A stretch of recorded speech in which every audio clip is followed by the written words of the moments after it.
So 13 says a sample of 200 people are given an IQ test and the distribution of scores is bell-shaped. The z-scores calculated for each person in the sample, approximately what percentage of the scores will be less than 2? So our 95% rule tells us that between 2,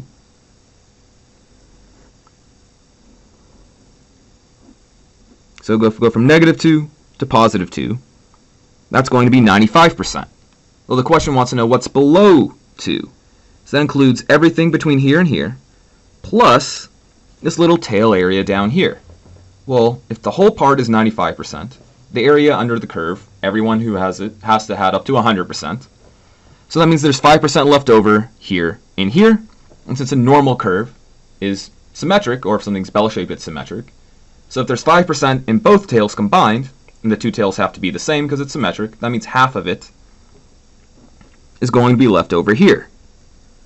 So we want to add this 95% with this 2.5%, and we get 97.5%. So we can use the following information for 14 through 17.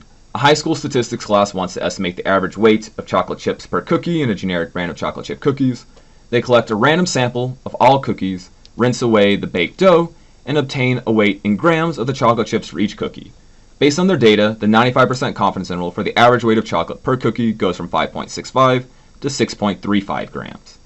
So they're looking at mu equals the average amount of chocolate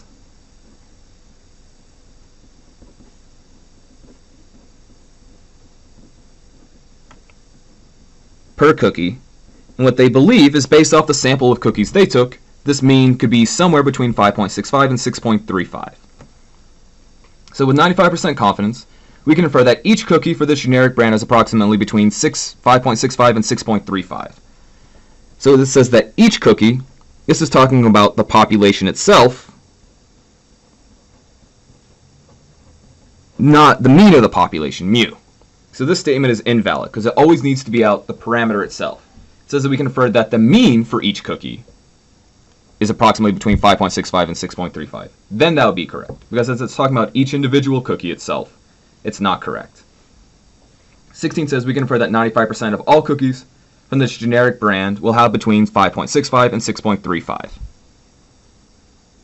Again, this is talking about all cookies from this generic brand. So it's talking about the population itself again. It's just rewording 14 a little bit.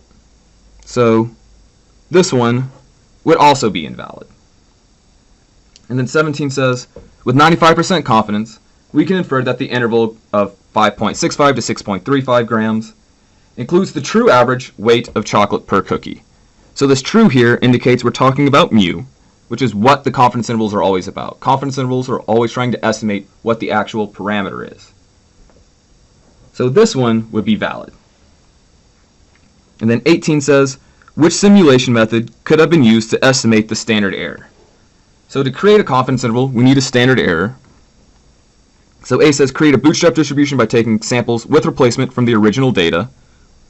That's exactly what we want to do. B says create a bootstrap distribution by taking samples without replacement. So this part is what makes this statement incorrect. Because to do a bootstrap distribution, we need to take a sample with replacement, meaning if we pick John from our original sample, we take another random person, we need to be able to pick John again. C says create a bootstrap distribution by simulating results, assuming the null hypothesis is true. So this isn't a bootstrap, this is a randomization distribution. So C is incorrect. D says create a randomization distribution by simulating the results, assuming that the null hypothesis is true. So if we want to estimate the standard error, we need a bootstrap. So D is incorrect, and E says create a randomization distribution. So again, we don't want to create a randomization. We only want to create a bootstrap.